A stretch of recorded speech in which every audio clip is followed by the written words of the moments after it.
Hello everyone, स्वागत है आप सबका एक पावरफुल सेशन के अंदर। जैसा कि मैंने आपको प्रॉमिस किया था कि मैं इस वीडियो के अंदर आपको एक गवर्नमेंट जॉब का फुल रोड मैप देने वाला हूँ कि कैसे गवर्नमेंट जॉब को क्रैक करें। तो ये उस वीडियो का पार्ट 1 है। इसका पार्ट 2 भी आएगा।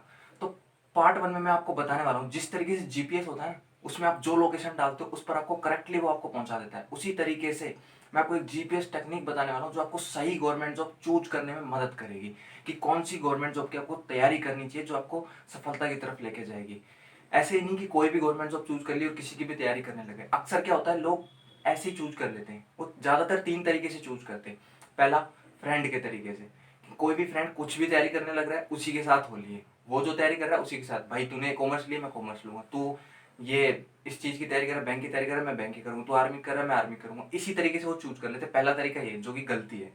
आपका फ्रेंड और आप सेम नहीं हो, आप दोनों अलग अलग हो, आपका नेचर अलग है, आपकी स्किल्स अलग है। तो आप वही जॉब चूज करोगे, जरूरी नहीं है कि आप सक्सेसफुल हो। दूसरा, आप चूज करते हो सोसाइटी में जो पॉपुलर हुआ पड़ा है इस टाइम, सोसाइटी में जो ट्रेंडिंग है, दुनिया में नहीं, सोसाइटी में जो ट्रेंडिंग में आ रहा है। मतलब हो सकता है आपकी रिलेशनशिप में किसी ने उस तरीके की जॉब क्रैक की हो, या आपके आस पड़ोस में किसी ने उस तरीके की जॉब क्रैक की हो। तो आपके माँ बाप या आपके घर वाले आपके कोई भी प्रेशर डालता है कि यार तू इस चीज की तैयारी कर, देख वो भी तो लग गया, तू भी लग जाएगा, वो भी तो लग गया, तू भी लग जाएगा। इस तरीके की लाइनें आपको बोलते हैं कि तेरा चाचा का लड़का लग गया, तेरे मामा का लड़का लग गया। इस तरीके की लाइनें आपको बोलते हैं और आप पे प्रेशर डालते हैं और आप वो जॉब की तैयारी करने लगते हो सकता है वो आपकी स्किल ही ना हो, पर नेचर ही ना हो, कंट्रेस्ट ही ना हो, और आप उसमें लग जाते हैं। तो फेलियर तो पक्का है ही। तीसरा, आप चूज करते हो कोचिंग एडवाइसेस पर, यानी आप कोचिंग में जाते हो किसी और उनसे एडवाइस मांगते हो, और वो आपको क्या सजेस्ट करेंगे जिसमें अभी फिलहाल उनको कमाई अच्छी हो रही है, जिसकी फिलहाल डिमांड हो, वो आपको अपने प्रॉफिट के हिसाब से चूज करवाएंगे। कुछ हो भी सकते हैं, यहाँ पर मैं जितने भी केस बता रहा हूँ उनमें अपवाद हर जगह होते हैं, ठीक है गाइस, लेकिन मैक्सिमम यही होगा। ठीक है। तो आप 3 तरीके से चूज करते हो और तीनों तरीके ही बिल्कुल गलत है। ठीक है। तो इस तरीके से आप गलत जॉब चूज करते हो, रास्ता ही गलत लिया है, तो मंजिल सही कैसे हो सकती है यार। तो पहले अपने रास्ते को सही चूज करना है, और इस वीडियो में मैं इसी रास्ते की बात करने वाला हूँ, और हमारा रास्ता है जीपीएस टेक्निक। तो जीपीएस टेक्निक का पहला जी, टू द पॉइंट बात करते हैं। जी क्या है? जी मतलब गोल। कुछ लोगों की जिंदगी में स्पेसिफिक गोल होता है। ठीक है। हो सकता है किसी को आर्मी का पैशन हो सकता है किसी को सिविल सर्विसेज का पैशन हो सकता है किसी को पुलिस में जाना हो सकता है किसी को बैंकिंग करनी हो सकता है किसी को टीचिंग का शौक, वो बच्चों को पढ़ाने में बहुत खुश रहता हो। तो किसी का अगर कोई स्पेसिफिक गोल है ना, तो वो गोल चूज करो। वहां पर अब किसी की सुनने की जरूरत नहीं, ना फ्रेंड की, ना सोसाइटी की, ना कोचिंग्स की। इनफैक्ट आपकी स्किल्स की भी सुनने की जरूरत नहीं। अगर आपका कोई स्पेसिफिक गोल है तो आप उस गोल पे फोकस करो, उसके हिसाब से अपनी स्किल बनाओ, उसके हिसाब से अपना नेचर क्रिएट करो, सब कुछ चीजें उसी के हिसाब से क्रिएट करो। अगर आपका कोई पैशन है किसी चीज में, क्योंकि इंटरेस्ट तो होगा ही उसमें, तभी तो वो आपका गोल बनी है। तो अगर किसी चीज में इंटरेस्ट है ना, तो फिर उसको अपना गोल बना लो। फिर किसी की सुनने की जरूरत नहीं। चाहे आप किसी सब्जेक्ट में कमजोर हो, उससे रिलेटेड कोई फर्क नहीं पड़ता, आपको वो स्किल बनानी होगी, क्योंकि आपका वो गोल है और आपको वो क्रैक करना है किसी भी हाल में। ठीक है गाइस, यहाँ पर बस एक चीज दिमाग में बैठा लो कि मुझे नेवर गिव अप, कभी मुझे हार नहीं माननी जब तक कि मेरा एक गोल अचीव ना हो जाए। लेकिन इसमें एक चीज का जरूर ध्यान रखना। कई बार क्या है, आप जो गोल पकड़ते हो कुछ स्पेसिफिक होते हैं और उनमें बहुत लिमिट्स होती हैं। जैसे आईएएस बहुत बड़ा गोल है अपने आप में एक, और बहुत सारे लोगों का होता है, और सीटें नाम मात्र की होती हैं। अब जब सीटें नाम मात्र की, तो लोग भी नाम मात्र के लगेंगे। अब ऐसा तो है नहीं जिन्होंने एग्जाम दिया है वो सब पैशनेट नहीं है। हो सकता है 80% हो, लेकिन 20% तो है। लेकिन सीटें तो 2% है, 2% लोग सेलेक्ट होंगे। बाकी 18% क्या पैशनेट नहीं थे? क्या उनमें इंटरेस्ट नहीं था? क्या उनमें स्किल नहीं थी? बहुत कुछ था, लेकिन रहना ही पड़ता है क्योंकि सीटें ही कम है। 1-2 मार्क्स का तो फर्क सब में आएगा ही ना, थोड़ा बहुत थोड़ा बहुत। तो अगर आप रह जाते हो तो उसका क्या प्लान है आपके पास? फुल लाइफ बर्बाद थोड़ी कर लोगे। तो एक बैकअप जरूर रखना अपने माइंड में। एक चीज रखना कि मैं इस गोल पे जा रहा हूँ, अपनी पूरी जान लगा दूंगा, लेकिन 0.1% यदि मैं रह जाता हूँ तो मेरे पास ये बैकअप है कि तुरंत इससे रिलेटेड ये एक छोटा एग्जाम है जिसको मैं आसानी से क्रैक कर सकता हूँ, उस एग्जाम को मैं दूंगा और तुरंत जॉब क्लियर कर लूंगा, ताकि मेरे पास सेफ्टी हो, लाइफ की, फ्यूचर की सिक्योरिटी हो। ठीक है। ये चीजें मेरे पास हो तो एक बैकअप जरूर रखना गोल वाली, जब आप जी के थ्रू जा रहे हो। ठीक है गाइस। अब पी पे आने से पहले मैं एस पे जाऊंगा। एस यानी स्किल। जॉब चूज करो अपनी स्किल के अकॉर्डिंग। यदि आपका कोई गोल नहीं है तो फिर आप अपनी स्किल्स को देखो कि यार आपकी स्किल्स कैसी हैं। यानी कुछ एग्जाम्स ऐसे होते हैं जो जीके टाइप एग्जाम होते हैं, यानी जिनमें हिस्ट्री, कल्चर, इस टाइप की चीज आती है, जिनमें कुछ रटना पड़ता है, जिनमें कुछ ट्रिक्स बनानी पड़ती हैं। अगर आप जीके, हिस्ट्री, कल्चर इनमें बहुत ज्यादा इंटरेस्टेड रहते हो, इन चीजों को अच्छे से याद कर लेते हो, इनकी ट्रिक्स समझ लेते हो, तो आपको ऐसे एग्जाम की तरफ प्रेफर करना है अगर आप इस टाइप के सब्जेक्ट में टैलेंटेड हो।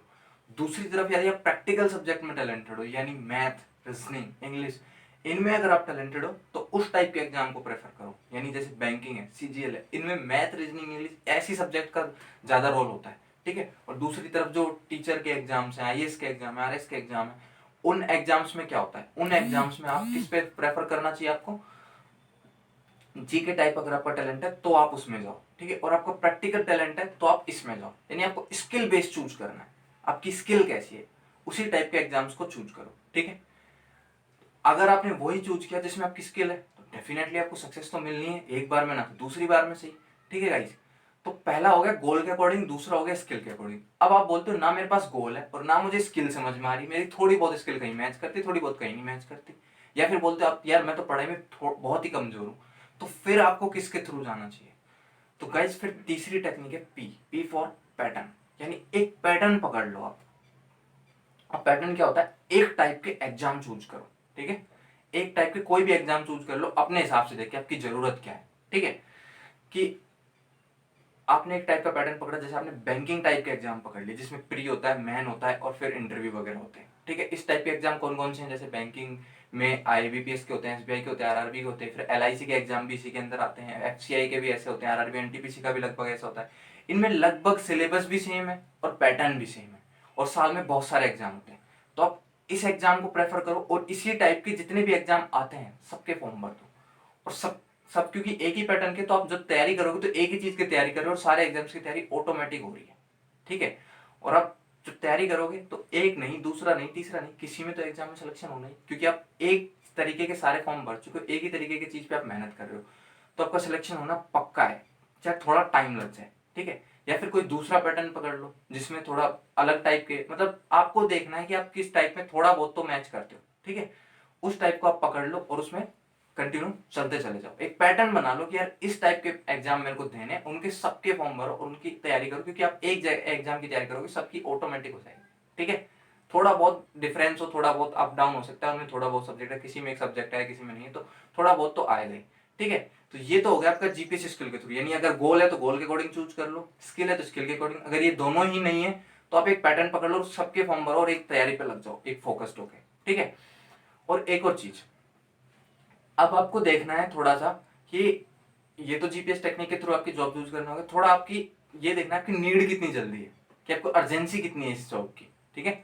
अर्जेंसी यानी आपको अगर जॉब एक साल में चाहिए, आपको 2 साल में चाहिए, आपकी नीड कैसी है, आपका बैकग्राउंड कैसा है, आप कितना पैसा खर्च कर सकते हो, उस हिसाब से आपको एनालाइज भी करना है। ऐसा ही नहीं है कि खाली जो मन में आया जॉब चूज कर ली, हो सकता है आपका बैकग्राउंड ही आपको सपोर्ट ना करता हो सकता है आपके पास टाइम ही ना हो इतना, आपको जॉब बहुत जल्दी चाहिए हो, ठीक है। तो आपको देखना है कि कौन से एग्जाम जल्दी क्लियर होते हैं, ठीक है। जल्दी मतलब उनका प्रोसेस बहुत जल्दी होता है, जैसे बैंकिंग एग्जाम का प्रोसेस बहुत जल्दी होता है, यानी बहुत जल्दी एग्जाम होते हैं, बहुत जल्दी रिजल्ट आते हैं और बहुत जल्दी ज्वाइनिंग दे दी जाती है। यानी एक साल के अंदर अंदर सारा काम हो जाता है यदि आप एग्जाम क्लियर कर जाते हो तो, ठीक है गाइज।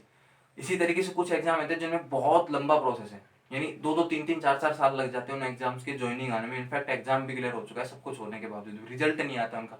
तो आपको देखना है कि आपको अर्जेंसी कितनी है, और दूसरा आपको देखना है कि आपके पास पैसे कितने, कि किस जॉब में कितनी कोचिंग में फीस लगती है, ठीक है। इन चीजों को भी एनालाइज करना भूलना मत, ठीक है गाइज। तो आपको इन स्किल्स के थ्रू चलना है, इस टेक्निक के थ्रू आप सही जॉब चूज कर पाओगे, और सही जॉब चूज करोगे तो डेफिनेटली सिलेक्शन तो होना ही।